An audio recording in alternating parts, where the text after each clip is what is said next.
This week on the Garden Tarts. All in all, what would you grade this EP? I mean, like out of 10 kind of thing? 9.5?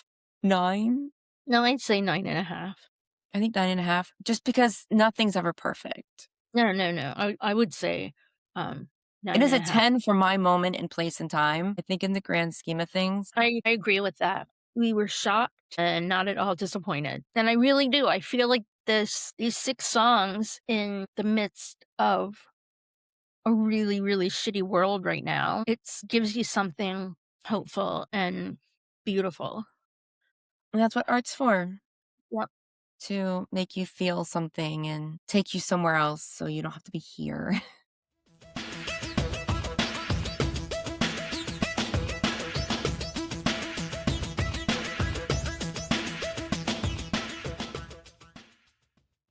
Hi, Hey, Jenny. now. How's it going?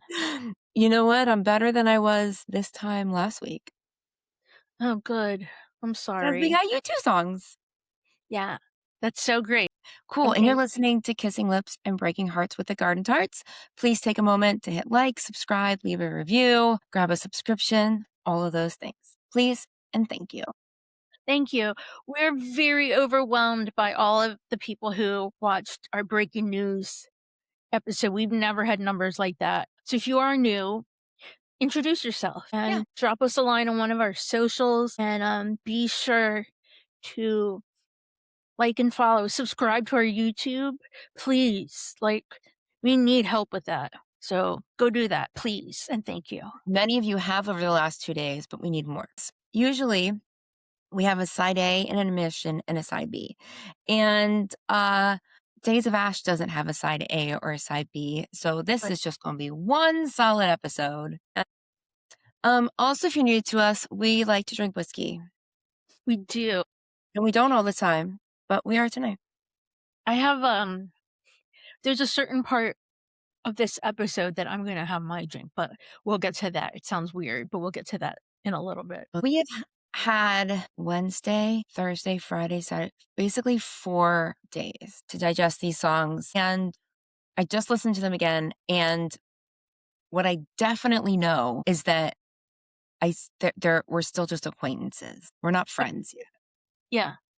Yeah. We've gone out to coffee a few times, maybe sent each other some texts. We know we like each other, but we still got to get to know each other better. Yeah. So this is all I've listened to since Wednesday. Like not another song. It's entirely been Days of Ash. And I on Saturday night I had an impromptu visit to my local and I saw our Garden Tart adjacent friend, Kip, and he was working and I just tapped him on the shoulder and I was like, "Did you listen?" And he was like, "I'll talk to you in a minute." And he kind of just and I'm like, "Okay." So he comes back over and he's like, "Gosh, I have really strong opinion." And he was like, It's and then so I'm like, hard to be YouTube friends "No." with. I Okay. know. I'm like, "No, there's no way you don't like this." And he was like, "I gotta tell you, to be honest with you, I love it." And I'm like, "No, I hate you." Hate you. Like, I was all riled up. But he loves it, and that, you know, That's actually really huge. really, yeah.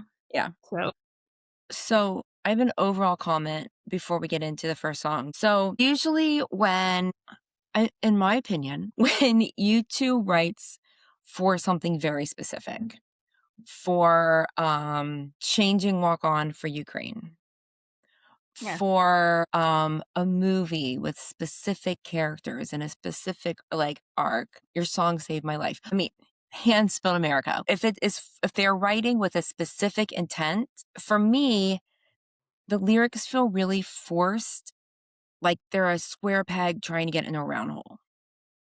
Like, I can tell a lot of them. I'm like, it just feels like you sat down and said, this is a movie about America and the hands that built it, and now we need to figure that out. And yeah, it feels forced. This, after every single one of these songs, like if you look at the lyrics, at the very end, it tells you what it is. Like, At the end of American Obituary, it says Renee Nicole Macklin Good was great. 1988, 2026. And we'll get in and we can read them as we go. But it is amazing to me that these are so specific with a specific person or moment in mind. And nothing feels forced. No, no, not at all. I totally agree with what you're saying there. Do you want me to start? Or do you Sure. want Okay. So, stay with me, just follow me for a bit because this might sound really ridiculous, but this is what Sunny Bloody Sunday would sound like if it came out in the US during Vietnam. But Oh, to me, it has it's they get that it is a protest song. That's yeah. not, that's not a thing that happens anymore. Well, because people just shoot each other instead of actually protesting. But anyway, so there were 41 days between Renee Good's death and the release of Days of Ash. 41 days. I'm saying this in If it takes 41 days to write a song, why should it take 9 years to make an album? I don't know. I have seen the comment that says U2 has proven they can write really good music really Yep. fast. Yeah. One of my favorite lines is, "I love you more than hate loves war." So my bubby and we used to always say, I love you more," and then somebody would hang up the phone. Uh-huh. So I was in some store, TJ Maxx or something, and I saw this mug that said, "I love you more," and I gave it to my bubby, but then my Yeah. bubby died, and I took it back. I'm gonna Oh, spill. you have it tonight. Oh, And I have dark chocolate hot cocoa with Screwball. whiskey. Also have screwball peanut butter whiskey. Oh my god, it's so good. So one of my notes on this, and I, I'm going to interrupt you for a moment, Yeah, it's okay. is psychedelic Vietnam 70s. Yeah. Literally, it's the war. And there's like these psychedelic parts that come Yeah. straight out of then. And I just think it's a really, really cool twist. It is, I love it. I And love it. it's very on you too. I mean, talk about not predictable. Oh, yeah. Not That predictable. part, oh my gosh. Just the opening. If we don't see that American Soul megaphone come back, you have the right to remain silent Yep. or not. Yeah. That is my next and only protest sign that I will have in any other rally I'm going to go to. So Yeah, thank you, absolutely. Bono, for that. So, the guitar, just wow. It sounds like Edge was locked in a garage for, like, I don't know, say 9 years, and he's finally free. Yeah. To Yeah. me, it sounds like this is what he meant to do, and then he worked it too much. What do you Like mean? the other albums, like this is the intention, and then it gets into post production Yeah, and it gets I fun. get it. I totally get that. But this is as we our avid listeners know, I am drawn to the first single. This is my top song right now on this album. This is the single. This is the one that people don't wanna turn off the radio, in my mind, in my heart. I love all the American symbolism in it. The crossing guard, the yellow bus, the school teachers, I mean, churches, streets, children playing, that can be universal, but, calling out America, it's the crossing guard yellow bus, like, that feels it's very American symbolism to me, and, hear a little bit of the Clash in it, like and I'm gonna point this out because a little bit in all the songs you hear the, through line of a lot of Bono's lyrics, and one of my favorite lyrics he has is, "A heart that hurts is a heart that works," and he says, "Could you stop a heart from breaking by having it not care?" Which is like the opposite, like, if the heart doesn't hurt, then it's not working, but if it's hurting, it knows you have a heart. I feel like that's the same.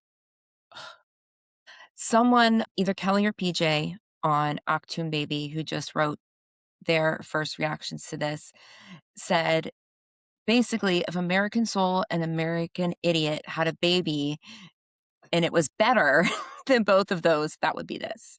Oh my god, that's really Yeah. ingenious I right might there. have thrown the baby in. It was like, "This is American Soul and American Idiot, but better." Yeah, Like, "Okay." amazing. I think it's perfect. That's Um, all I I love at the end where it says, "Renee Nicole Macklin Good was great." I mean, just a play on words, but it means the world, I think. Yeah, it does. Bono said in Propaganda that some of this is built off a Bob Dylan song that he really likes.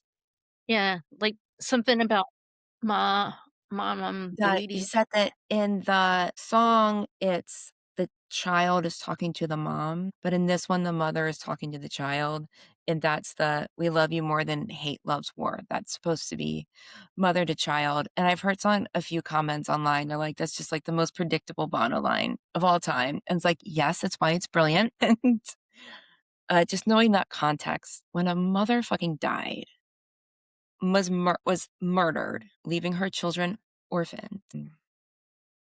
It means a lot. Yeah. Okay. Are American you done? Obituary check.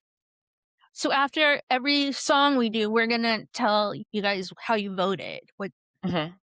people said about the songs. Right, because yeah, we have some comments and a number of votes. So this one came in tied for 3rd place of all of them. Oh, Yeah, right? Amanda said that she voted for it because of the feeling she got, like, right out the gate listening to it. Garden Tart Amanda. Kathy said it's a true U2 protest song, and Jake said, "What a statement after being dormant for so long." wow. So yeah, I mean, that is a really good point. that After this is the 9 first years, thing you hear. yeah, it just exploded. Okay, Okay. Song 2. the tears of things. You wanna go first? Sure. So this song to me is U2 fan kryptonite. It is it is both going to destroy us and we also cannot deny our love for it. It's more like crack. Crack. That's it. You're right. This is U2 fan crack. It will kill us one day, but in the meantime, God, it feels so good. It's like whatever the mathematical scientific equation of a U2 song that just gets people all riled up. This is it. Yeah. This is it. I'm gonna let you go from there. Okay, well, this is my favorite song, and I have a lot of notes on it, but they're little notes. So when I first heard this song, I was concerned because a lot of people equate all Israelis with all Jews. Like, don't blame me for Netanyahu's mishegas. Thankfully, Bono says as much in the accompanying propaganda. He says exactly that Exactly that, pretty much, yep. it's not all Jews' fault that this one guy's an asshole. I'm kind of going all over the place with this, but just bear with me. Okay. So this is one of those things that Garden Tart Amanda needs to trademark. I feel like this song is Bono's crooner man crone era. This is a Trademark. yeah. If you listen to this and like, I mean, just kind of hide the words just a little bit, it sounds like a lounge song. Like he goes, like his voice and the buildup, and I mean, it just anyway. That was made me Yeah, think about that. I feel like we're in an interesting place right now with these songs being so new that we could read the lyrics without really hearing the songs yet. And I mean, you know that all old songs that have been out for a while, when you read the lyrics, you hear the music, but we're not there with this yet. And right. this song is a poetic masterpiece. I mean, maybe there are other songs like this, but I hear the music. But this song is poet laureate stuff. Like Yes. this is unbelievable. So Bono's voice and his rage. I say this all the time, but I think that Irish singers kind of cornered the market with putting rage in their songs. And like, I don't know many people that can do that. I think of Bono, I think of Sinead O'Connor, I think of the Cranberries, but Um, the rage that builds up in this song, it's just beautiful. And his voice, God, like That's I not the mean, he didn't he has have that voice. mastered his art. Yep. He did not have that voice 20 years ago, not even close. Not even close. Okay, so a quote from Propaganda, he says, "It's the moral force of Judaism that helped shape Western civilization. Some of my favorite bits, some of the greatest hits of Western civilization were gifted to us by brilliant Jewish minds." Thank you. Yeah. On behalf of both of us, thank you, sir. Thank you, kind sir. I Yeah, do accept. okay. I'm done. Okay. So I feel like this is going to be a college level in the U2 conference world, the world where there's a college professor who teaches U2 songs. You could have an entire semester Yep. on this song. I will say when we first heard it, and in the very like maybe even like the first quarter of the song, I was just like, "What's happened? Where's this going?" It felt very unassuming. I wasn't sure what was happening, but like you said, the build up. I was trying to think of a song to compare it to, and I guess With or Without You is a good one where the explosion is so big that like your eyes explode with tears. What about Exit? Okay, yeah, Yeah, that song explodes. yeah. So we are not fans when Bono likes to write in third person or from another character. And this is, in 10 years, he's going to be like, maybe that was about me. But maybe I was actually writing about myself. But we'll let him have this story for now. Right? That was a good one. It's right? Yeah, yeah. David is him. Seriously. This is Taylor Swift level storytelling. Michelangelo and David, who he has created out of stone, are conversing about the relationships and the horrors of the Holocaust and the Israel Gaza situation in ways that I don't always completely understand because the poetry of it is just hard to wrap around.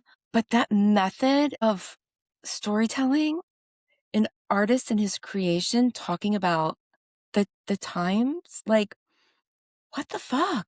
I know. That's crazy to me. And it really works. And I mean, art is so personal and can be so alive. And to think of this statue of David being aware that Mussolini has brought Hitler to see him and thinking about all the people who've died, like, it's like they say, if the walls could talk, you Oh know? god. It's like if the art could talk, and it does in here, Yeah, and it's incredible. Through lines in Bono's lyrics, "And there is no us if there is no them," is there. "Every heart is exiled until a heart gets home." So, like, there's lots of heart in home. yeah, Home is where the heart is. So, I like seeing those. yeah. They're core parts of 2 songs, Oh, absolutely. not throwaway meaning. So, this song is very powerful. Very, very. It is Let's say it's not my favorite on this, but I love it, and it's gonna be fucking, like, transcendent live. It is my favorite song. It is. I mean, seriously, give yourself a second and read the lyrics because it is such masterful poetry. Also, another little note is that, like Jenny said, that Mussolini showed Hitler around to look at art. You can't put Hitler in a pop song, so I don't know how you put Mussolini either, but that's a little safer. But so instead of saying Hitler, um, Bono referred to him as a shadow. Yeah. I think is giving him too much credit, but we all Absolutely, have but shadows. it Oh, I'm sorry, go it ahead. works well Yeah. in I mean, there. we all have shadows and we're not all Right, maniac murderers. right. But I anyway, think he really didn't wanna sing his name. no, it absolutely works. I just these lyrics are And I the mean, I guitar, the what? and in the beginning, it's just guitar, and as the band comes in, and then Edge explodes, like, come on. You know what though? The first 10 times I heard this song, I didn't hear any music. Like, it what I could not Oh, I had to concentrate. pay attention to it today. Yeah, I could not Today is where concentrate. I noted it. And then, um oh, I think it's a note from back from the last, from American Obituary, I think. But, we talk about this all the time, like, in my lifetime, people have gone into space and built skyscrapers and computer stuff, and it's amazing. I still freak out when I hear Bono singing his own backing vocals. Yeah. Like, I'm never gonna I listen to it and I'm like, "How did he do that?" Right? But yeah, anyway, So okay, clever. I'm done. Um, Here's my proof that one day Bono's gonna be like, "Oh, actually, that's actually maybe about me." Yeah. The These lyrics.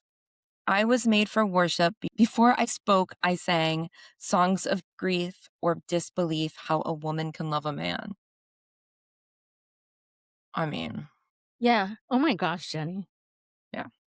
And then at the end, the note is Michelangelo's David, 1504, appearing daily in the Galleria.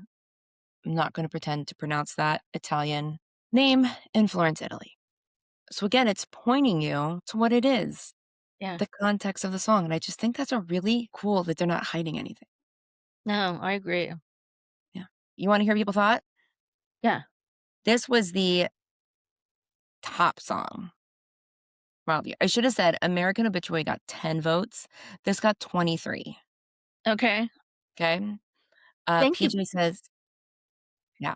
Huh? PJ Yeah. says, no contest. Verlinda says, every word hits hard and true. Craig says, proof these guys are still masters of the build. Maribel says, with its lyrics and imagery and the band's music, it creates something truly magical, a classic U2. Extraordinary and B's best lyrics, in my humble opinion. And then Michael said, one song is far better than the others. The Tears of Things. Wow. The song is a masterpiece, maybe their best song ever. I'm gonna go as far as to say these lyrics might not positive, but these lyrics might be Bonner's best lyrics ever. I change my mind on everything all the time, but I think right now that's my answer. Yeah. I And wouldn't argue. I listened to this song like 10 times last Wednesday. So this is it's not really about any song, but I think if they're not doing press for this, I think it's genius. Because the songs, they don't need to explain the songs. They No, explain them they need to, like, it's doing fine. it's doing great. And propaganda explains everything you'd want to know. Yeah. So They've they got the statements. It's not meant to be a press tour. no, that said, I would love it if Yeah. we had, press opportunities, but I think that I think that they should not say a word. Just let it be. And if they do decide to, like, definitely waiting a week or so Yeah. to come out and, like, play a song on like, on a late night or something Yeah. I mean, like, my would concern, I make think sense. yeah, my concern, I think, and maybe this is theirs as well, is they should not defend this album. No. And I think that if they go on news and stuff, that they're gonna be asked to do that, and they should not do that because it doesn't need defending. So just Right. stay at home, maybe give us a call if you don't have anything else to do, and we'll talk about the album Right? over Yeah, whiskey and and cake. it doesn't need promotion, like, it's No, no. yeah, okay. Should we get into song number 3? Yes. Song of the Future. So, this song is Red Flag Day, and you know how I know? 'Cause I was playing it in the car last night.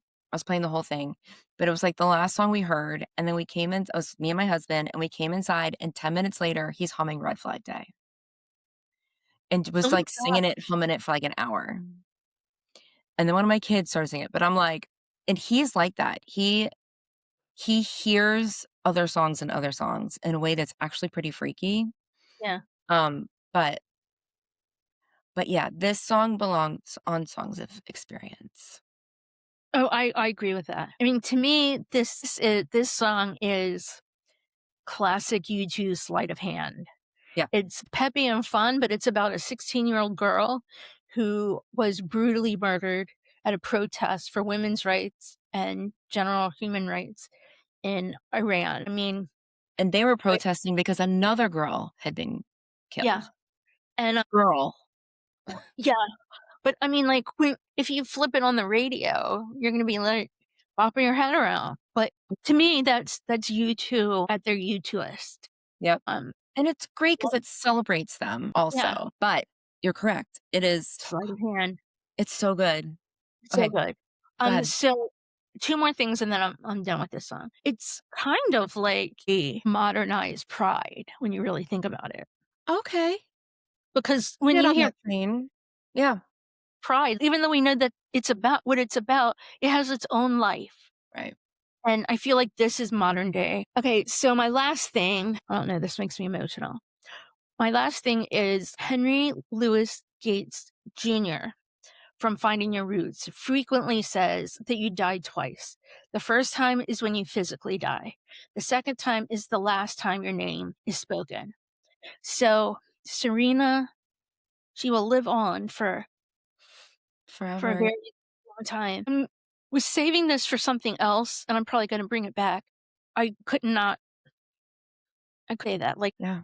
that's just heavy. So Well, she's the song of the future, It's meant to go on. This is also going to be a friggin' blast live, oh yeah, and it is gonna be a celebration, yeah, celebrating their lives. This song at the end, it mentions the first woman who was murdered in 2022 by the morality police, they say.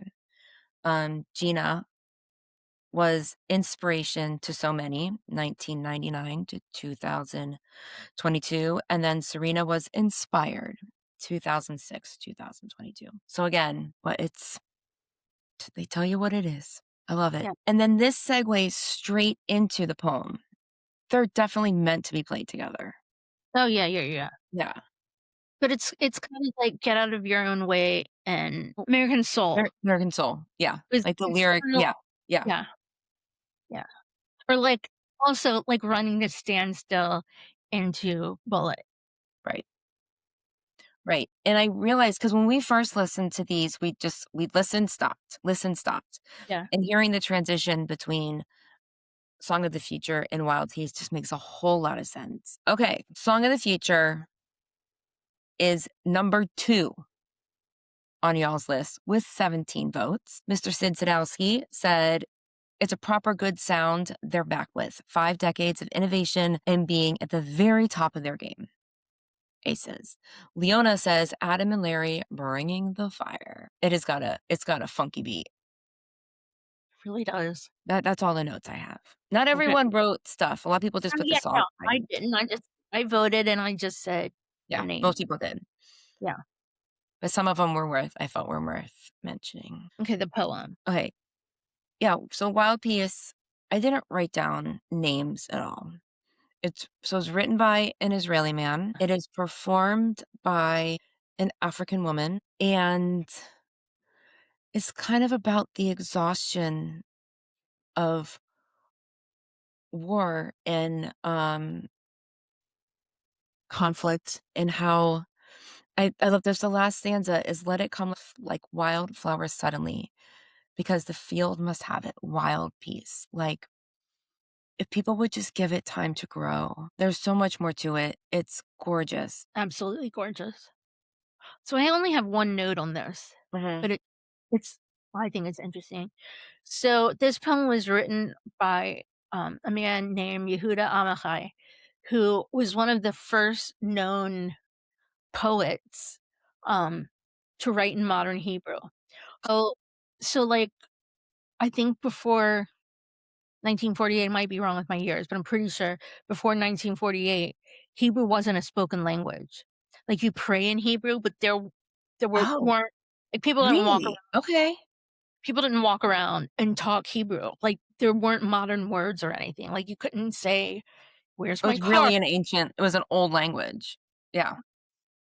And anyway, when Israel became a nation, language was developed, but this man was apparently one of the first people that wrote poetry in Hebrew, which I just find that fascinating. That is fascinating. Let me add a note on that, and that is probably.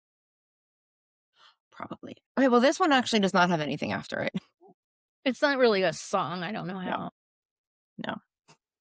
no. No one voted for this one, so we can move on to our fifth track of the six, One Life at a Time. In my head, though, it's like one day at a time, and I hear that theme music from when I was a kid. Yep, Anyway, one. Yeah. yeah. This song is the very specific style of U2 song that doesn't really hit me. I like it. I enjoy it. I look forward to hearing it more, but it's not one that I would choose. I put it in the category of like a man and a woman. But see, I love that song. It's a style of U2 song that people love, Yeah, I and get it it. it just doesn't hit me the same way other things do. Did you do any research about, Hathaline? I did not outside of what was written in propaganda. Okay, well, I listened to it, and I got really, really emotional.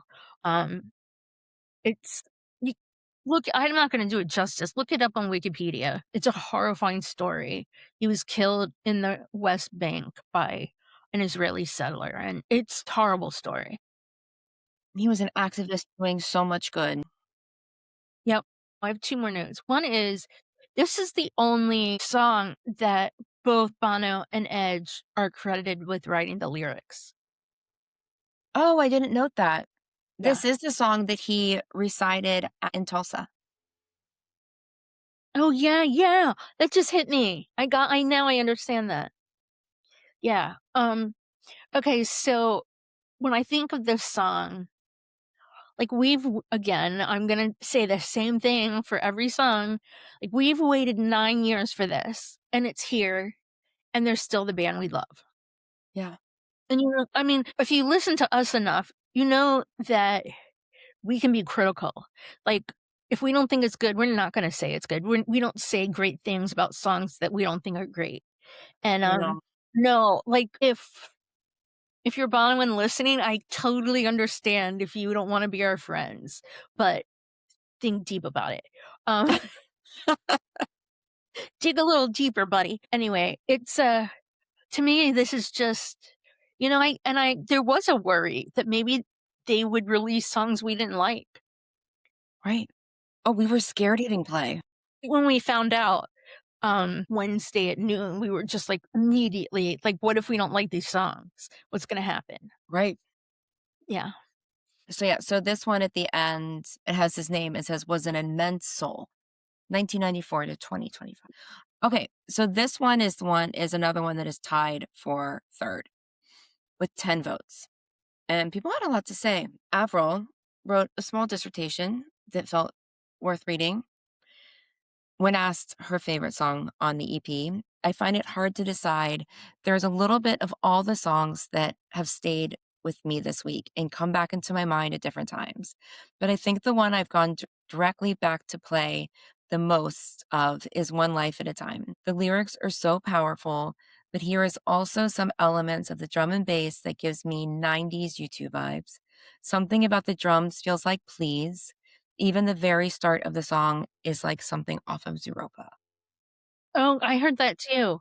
I actually wanted to put that in there, that it has a little bit of Zooropa. No, I didn't write it down, but I wanted to say that it was like War meets Zooropa. Okay, yeah. But go ahead. Golf Cam 59 says, "Time doesn't pass, it waits in place until it meets you face to face." It's a lyric from the song. As a person fighting two different cancers the last 22 months, this line stuck out for me. It's one day at a time and one life at a time. Oy. I'm glad to say they are in recovery and doing well. And then Well, finally, Rudo says, "Makes you think." It has a haunting quality with the lyrics, combined with the guitar and drums playing in the background. I say it's a very effective song, and I do think it will grow on me more as I listen to it, and probably if I get to hear it live. It's just of all the songs on here, it's And I recognize the style as something that in general isn't my favorite. Yeah, I get it. Okay. So the last song, song 6, Yours Eternally is the next song featuring Ed Sheeran and Terrace Topolia. I love this song.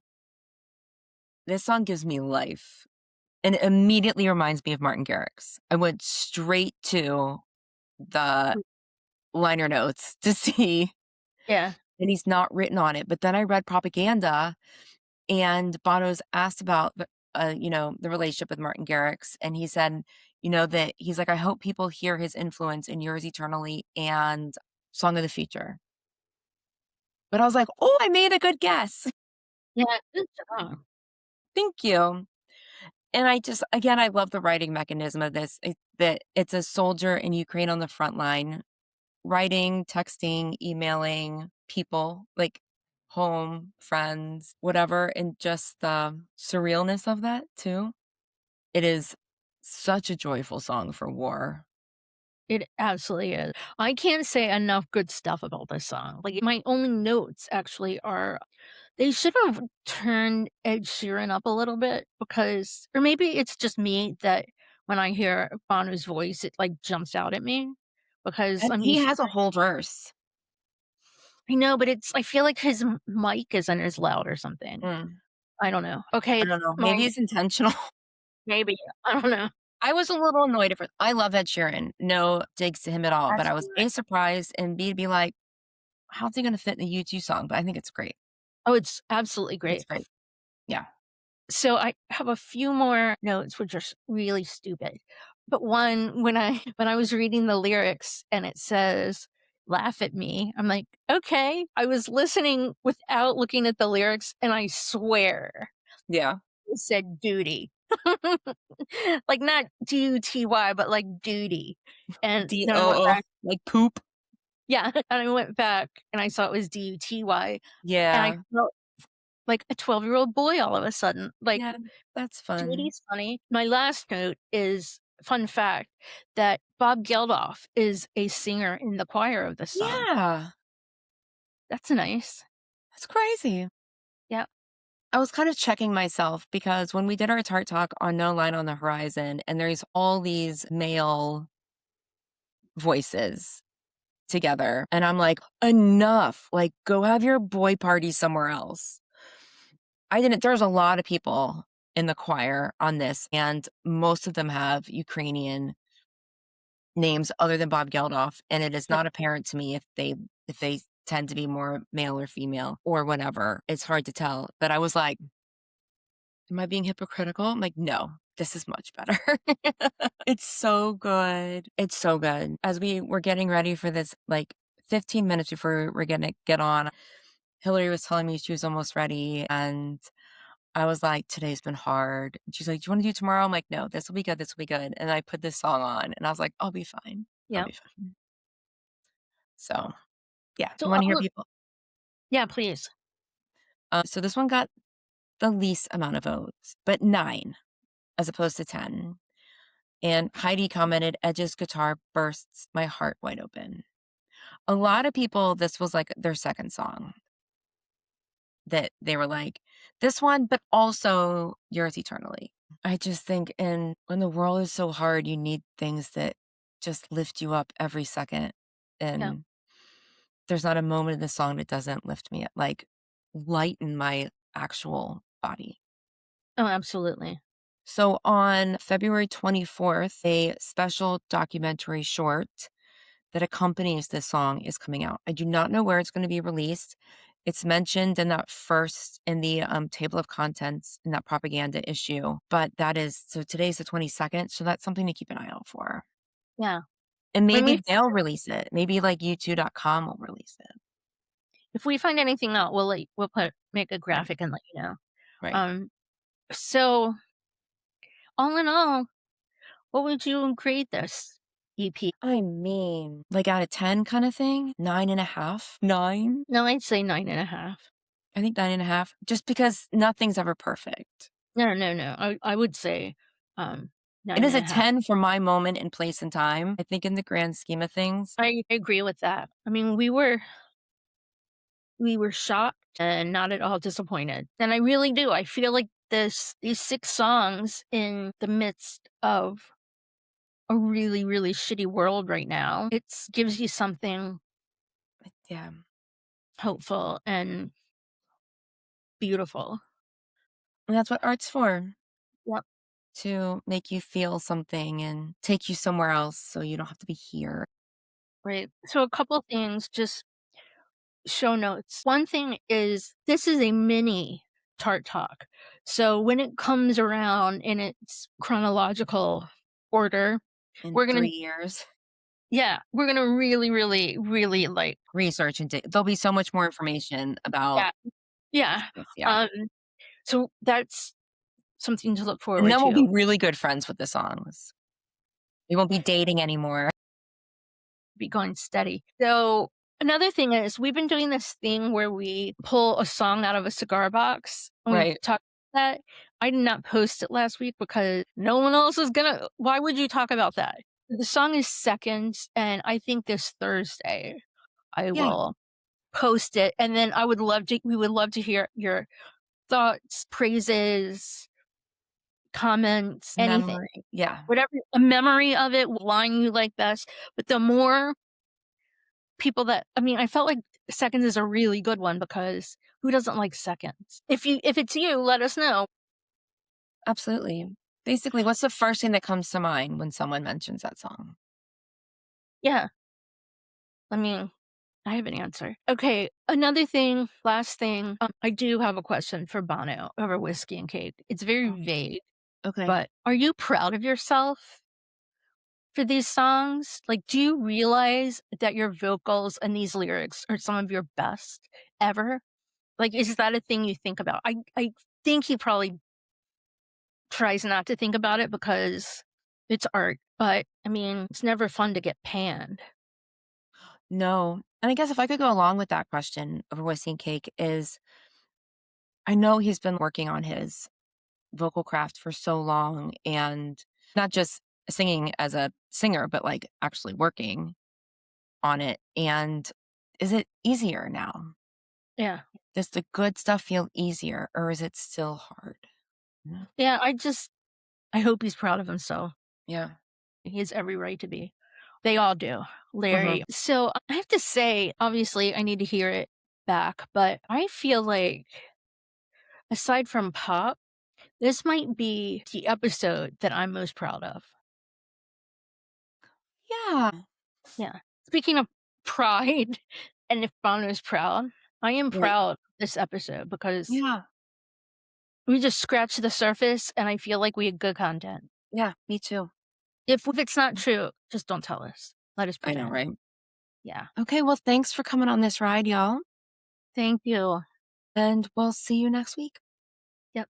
Okay. Bye. We'll be back next week with more U2-ish content. In the meantime, keep chatting with us on social media at _Garden Tarts. Sign up for our newsletter at thegardentarts.com and share with your YouTube friends. You can support us on Patreon, buy me a coffee, and leave us a 5-star review on Apple Podcasts. Kissing Lips and Breaking Hearts, a U2-ish podcast with the Garden Tarts, is created, produced, and edited by us, the Garden Tarts. Intro and outro music by December. See you next week.